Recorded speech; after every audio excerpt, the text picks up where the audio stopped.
वही विषय है, वही ध्येय है महर्षियों के, देवताओं के ध्यान का। वो ऐसे ही नहीं महर्षि कहला रहे हैं कि आंख बंद करके ध्येय कर रहे हैं आलू दही वाली चाट और गुलाब जामुन का और कहला रहे हैं बाहर से महर्षि। महर्षि कौन है? बस एक ही उसकी पहचान है कि उसका ध्येय सच्चाई होती है, उसको बेवकूफ बन के नहीं जीना। और कोई बहुत दिव्यता की बातें मत जोड़ो उसके साथ। उसकी एक ही मांग है, क्या? यार बहुत बेवकूफ बन लिए।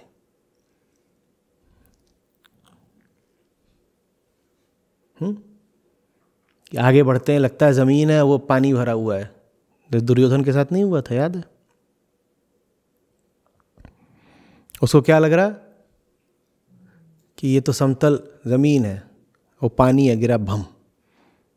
फिर थोड़ी देर बाद आगे बढ़ा, वहां लगा पानी है, तो उसमें वो अपनी धोती होती उठा करके प्रवेश कर रहा है कि ये तो पानी है, वो पानी है ही नहीं, वहां वो जमीन थी। यही हाल हमारा है। यही मौका था जब दुर्योधन महर्षि बन सकता था।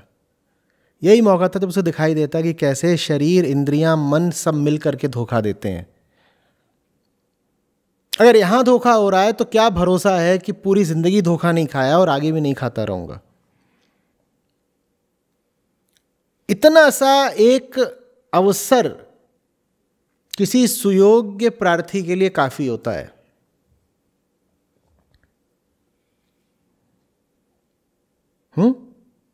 यही फिर एपिफेनिक हो जाता है। अंग्रेजी में एपिफेनिक मतलब समझते हो?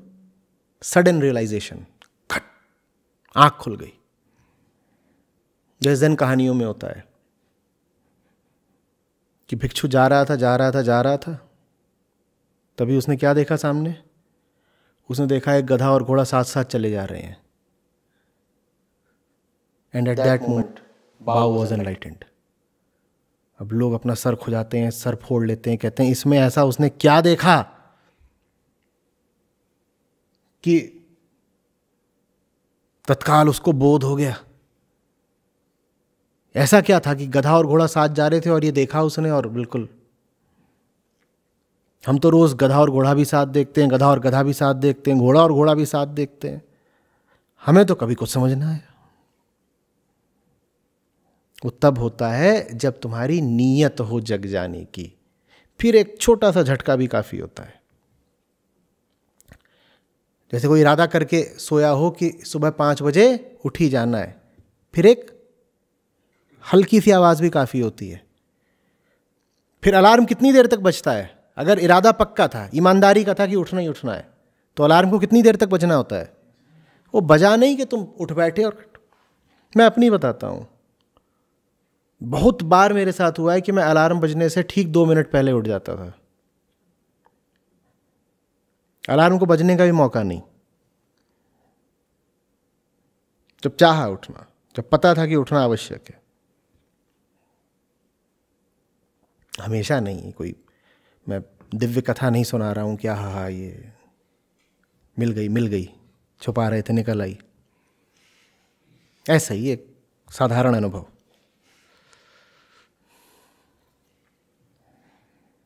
समझ में आ रही है बात? वो तैयारी होनी चाहिए। ध्येय होना चाहिए मुक्ति। जिसका मुक्ति ध्येय हो गया, ऋषि कह रहे हैं वही महर्षि है, वही देवता है।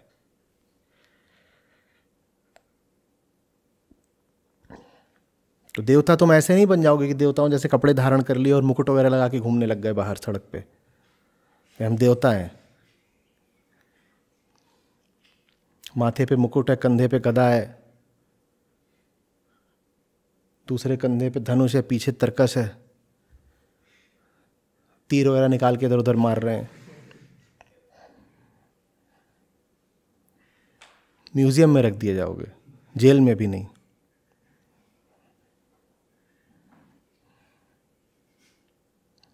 देवता कौन? जिसका ध्येय मात्र सत्य है। जिसका ध्येय सत्य हो गया वो देवता हो गया।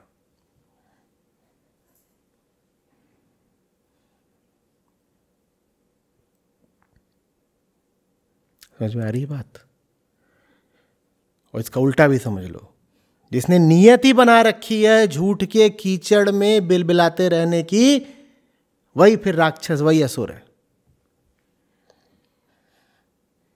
इसका इरादा ही गलत है। बात स्थिति की नहीं है कि हालत क्या है, बात इरादे की है। हो सकता है स्थितियों ने किसी को आसमान पर पहुंचा दिया है, पर वो आसमान पर पहुंचकर भी नीचे देख कीचड़ की ओर ही रहा है। उसको यही लग रहा है कि जल्दी से जाकर के गोता मार दूं नीचे कीचड़ में। तो ये कौन है? राक्षस है, असुर है। और कोई नीचे कीचड़ में भी धंसा हुआ है परिस्थितियों के संयोग के कारण, लेकिन वो देख लगातार आकाश को रहा है, तो वो कौन है? वो देवता है। स्थितियों पे नहीं, इरादे पे जाना। स्थितियां तो बहुत हद तक आकस्मिक होती हैं, संयोग का खेल। ये देखो कि नियत क्या है, ध्येय क्या है, चाहते क्या हो।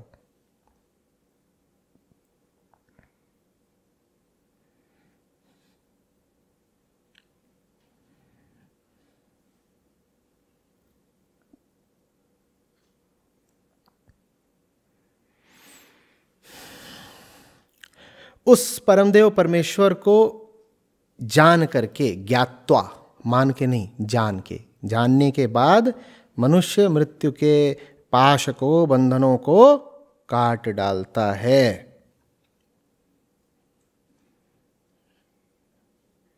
समझ में आ रही बात? मृत्यु का पाश क्या है? एक शब्द में बताना। मृत्यु का बंधन क्या है? मृत्यु का पाश क्या है? मृत्यु के पाश को जीवन कहते हैं। ये हमारा पूरा जीवन क्या है? ये मृत्यु का जाल है, जिसमें हम इधर से उधर छटपटा रहे हैं, छटपटा रहे हैं, छटपटा रहे हैं। जैसे जाल में कोई पक्षी फंस गया हो, वो बहुत देर तक छटपटाएगा और फिर काटा जाएगा। हमारी हालत ऐसे ही नहीं है, बहुत देर तक छटपटाते हैं और फिर काट दिए जाते हैं। ये जीवन मृत्यु का जाल है। तो मृत्यु का जाल कोई जीवन से अलग नहीं होता है कि जीवन के बाद मृत्यु आती है। ईश्वर हमें जिंदा रखना, मृत्यु ना आए, मृत्यु ना आए। तुम्हें जिंदा क्या रखें? तुम तो हो ही मौत के जाल में।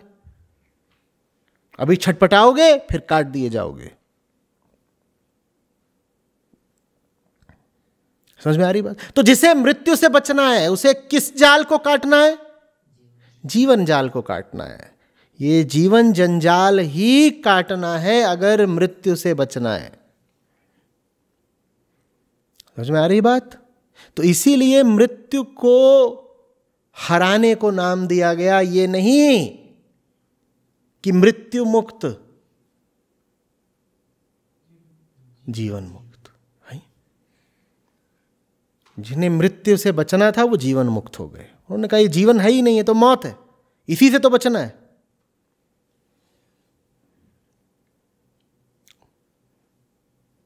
सूझ देख रहे हो बताने वालों की? उन्होंने ये नहीं कहा कि अमर हो जाओगे, उन्होंने ये नहीं कहा कि मौत को हरा दोगे, अमर हो जाओगे। उन्होंने क्या कहा?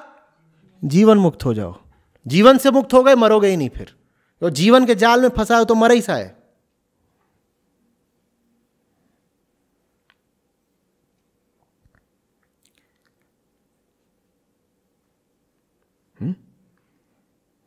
मौत आनी नहीं है, हम मौत को जी रहे हैं। मौत एक क्षण नहीं है, मौत एक लंबा अंतराल है 60 वर्षों का, जिसको हम जीवन बोलते हैं। मौत जीवन के अंत में नहीं आती, मौत जीवन के पल पल में है। हम जिए ही नहीं है।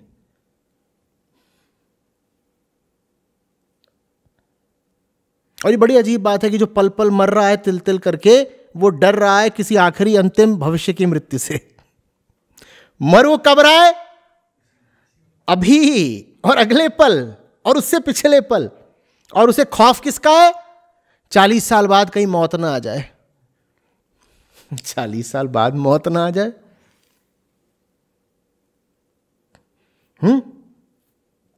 जैसे कोई यहां जूते खा रहा हो, वहां लतियाया जा रहा हो, जहां जा रहा हो वहीं उसे थप्पड़ पड़ रहे हैं, कपड़े फाड़े जा रहे हैं, नंगा करके मारा जा रहा है। और कोई उससे पूछ रहे तू इतनी बेइज्जती बर्दाश्त क्यों करता है? बोलता है वो इसलिए क्योंकि मुझे अपमान पसंद नहीं है, मैं अपमान से बचने के लिए इतना अपमान बर्दाश्त करता हूं, ये सब मैं इसलिए कर रहा हूं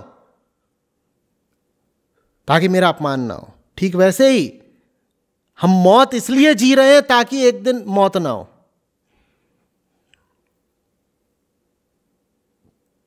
जैसे कोई आदमी ऐसा हो जैसे खाना भी जूते में रख के परोसा जाता हो, और उससे पूछो तुम्हें सबसे ज्यादा डर किस बात का है, बोलता है बेइज्जती का। और अभी अभी उसने जूते में हाथ डाल के निवाला तोड़ा है, बोला देखो मुझे बेइज्जती से बहुत डर लगता है। वैसे ही हम जीने वालों को मौत से बहुत डर लगता है।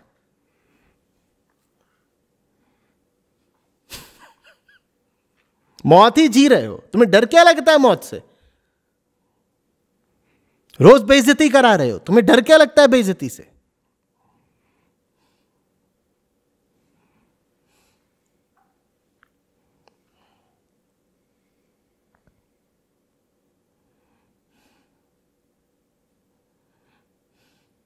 हरी बात समझ में?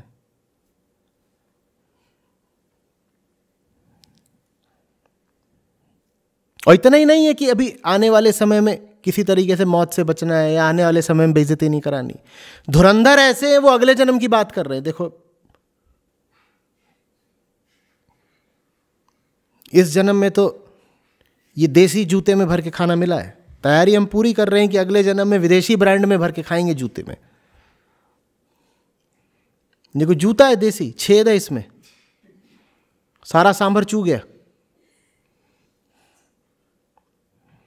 डोसा गमबूट में डाल के दिया था ऐसे लंबा लंबा। ये कोई बात ठीक नहीं है। हम पुण्य कर रहे हैं, अगला जन्म होना चाहिए हमारा, और तब ब्रांडेड जूते में खाएंगे। तुम अपनी अभी की हालत देखो ना, तुम कहां तुम अगले जन्म की बातें करने लगे मूर्ख। और सवाल आ रहे हैं, लोगों की बड़ी उत्सुकता है, कह रहे आचार्य जी आप पुनर्जन्म से इनकार कर रहे हैं, फिर कोई मुक्ति के लिए प्रयत्न ही क्यों करे, फिर हम कोई भी अच्छा काम क्यों करें? भाई तुम मुक्ति के लिए प्रयत्न इसलिए करो क्योंकि अभी तुम्हारी हालत बहुत ज्यादा खराब है। तुम्हें 20 साल बाद की सोचने की जरूरत या फुर्सत कहां से है? तुम्हें मुक्ति अगले जन्म के लिए नहीं चाहिए, तुम्हें मुक्ति वर्तमान के लिए चाहिए। तुम अभी मरे हुए हो, मुक्ति इसको कहते हैं। अपनी हालत पे ध्यान दो। और ये कह रहे हैं कि अगर अगला जन्म होता ही नहीं तो हम अध्यात्म में क्यों आए? अध्यात्म में अगले जन्म के लिए नहीं आओ, आज के लिए आओ। हालत देखो अपनी, इसको ठीक करना है इस हालत को, इसलिए अध्यात्म में आओ।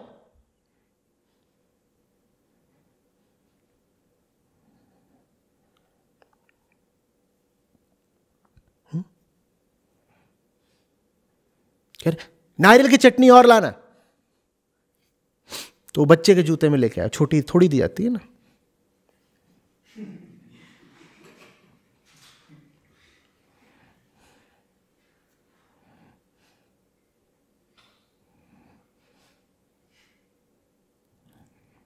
और इस तरीके से खाते हुए कह रहे अध्यात्म देखिए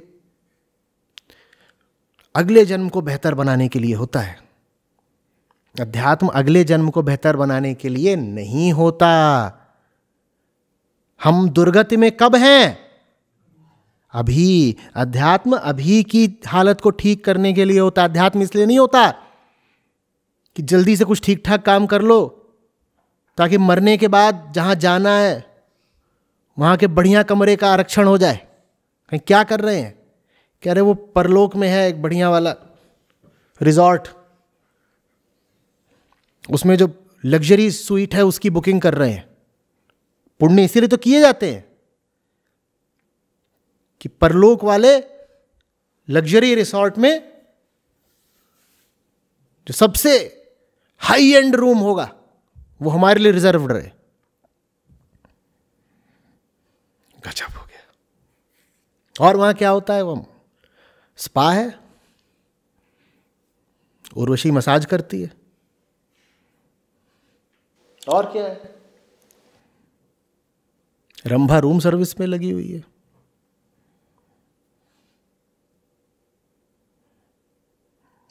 और एक से एक अप्सराएं हैं, वो बार में होती हैं।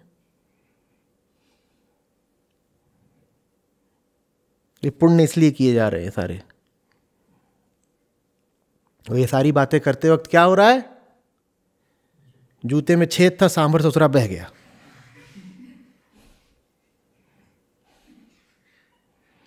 ये बात बता रहे हैं वहाँ पे रंभा, मेनका और जो जितनी होती हैं।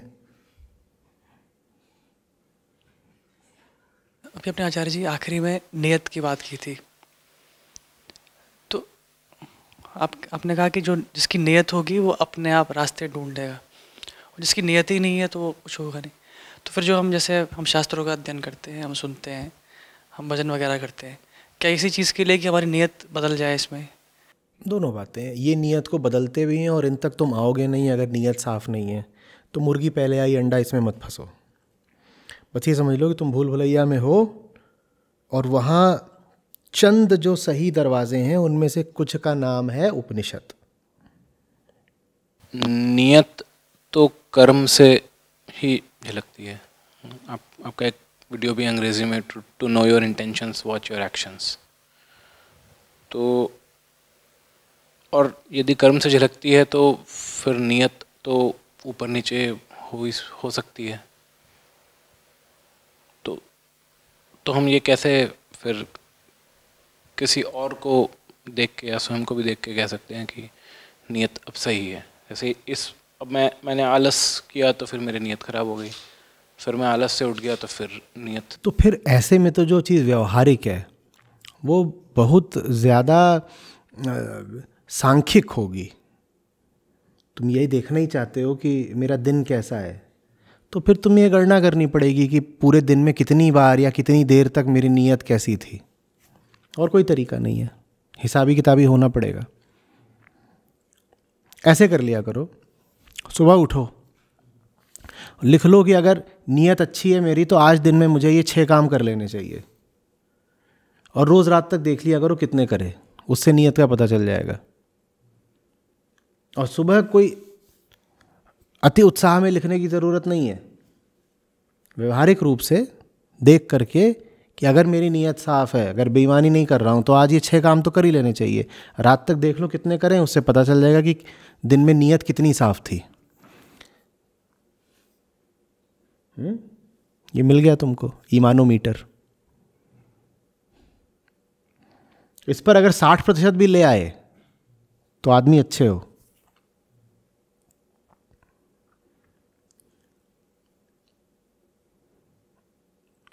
पर बहुत आगे का मत जाना। दिन भी मैं ये मान के बोल रहा हूँ कि दिन में कोई आकस्मिक घटना नहीं होगी, क्योंकि ऐसे संयोग हो सकते हैं जो तुम्हारी सारी योजना को ऊपर नीचे कर दें, पर वैसे संयोग रोज़ नहीं होते। और वैसे संयोग ऐसा नहीं है कि 24 घंटे के अंदर ही हो जाएंगे। तो व्यवहारिक रूप से 24 घंटे का तुम अंतराल ले सकते हो अपने आप को जांचने के लिए।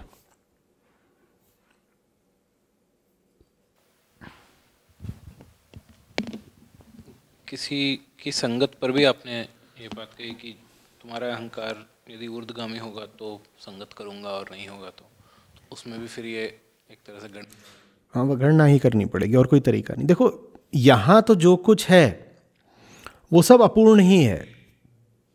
तुम्हें अपूर्ण से अपूर्ण की तुलना करके देखना है कि कौन कम अपूर्ण है। पूर्ण सत्य तुम्हें जगत में डोलता हुआ कैसे मिल जाएगा? यहां तो अवतार भी वो है जो कम अपूर्ण है, और जो कम अपूर्ण है उसमें भी कुछ अपूर्णता तो है ही ना। तो उसकी अपूर्णता की ओर बार बार इशारा मत करो। यह ऐसी सी बात है कि ये फेल हो गया है, 28% उसके नंबर आए हैं, और वो प्रथम आने वाले को जिसके 96% जाके चिढ़ा रहा है, बोल रहा है 4% कहां गए तेरे? बता बता, तूने भी तो गलतियां करी हैं ना राम, देख 4 गलतियां तेरी मैंने निकाल दी। अरे तो भाई वो 96% वाले हैं, तुम 28% वाले हो, तुम उनकी गलती क्या निकाल रहे हो? और 100% तो परिभाषा है कि किसी के आ नहीं सकते। यह परिभाषित कर दिया गया है कि जीव के अधिक से अधिक 99.99% हो सकते हैं। 100% हो गए तो जीव ही नहीं रहेगा। जो अवतार है वो जीव बन के आया है ना, तो जीव बनते ही उसने स्वयं ये तय कर लिया था कि अब मुझ में भी कुछ ना कुछ अपूर्णता रहेगी। उसने अपना ये अधिकार त्याग दिया था कि मैं 100% अब हूं। उसने 100% से अपना दावा खुद ही खींच लिया था। अब इतना नहीं हूं मैं, कुछ अब अपूर्णता आ गई मुझ में, क्योंकि अब मैं व्यक्ति हूं। तो ये मत देखो कि मुझे पूर्ण चाहिए। यहां पूर्ण कौन है, पूर्ण कौन है? पूर्ण मिलेगा ही नहीं। यहां तुम्हें जो सबसे कम अपूर्ण है उसको खोजना है।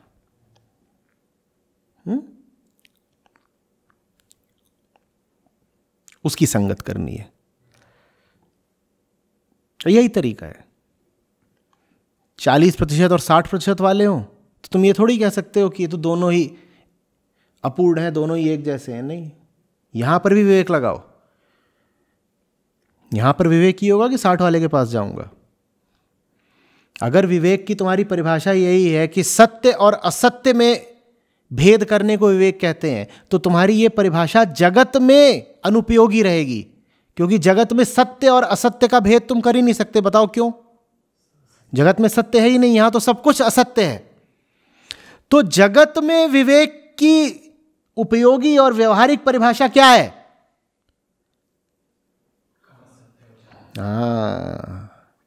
ज्यादा असत्य और कम असत्य का भेद करने को विवेक कहते हैं। और एक बात समझना, जगत में जो सबसे कम असत्य है वही तुम्हारा द्वार होता है पूर्ण सत्य तक पहुंचने का।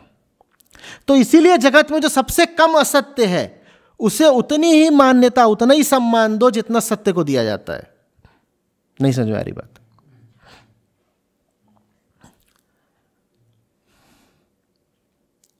तो ये जो तुम्हारा सम्मान का कर्व होगा ना, ये एक बिंदु पर जाकर के एक डिस्कंटिन्यूटी एक्सपीरियंस करेगा। स्टेप फंक्शन बनना चाहिए। समझो बात को। कोई 40% पूर्ण है तो तुम उसे 40 यूनिट सम्मान दे दो। अब ये बात बहुत हिसाबी किताबी हो रही है, लेकिन ऐसी होनी जरूरी है, इसलिए समझो। कोई 40% पूर्ण है तो उसे तुम 40% का सम्मान दे दो।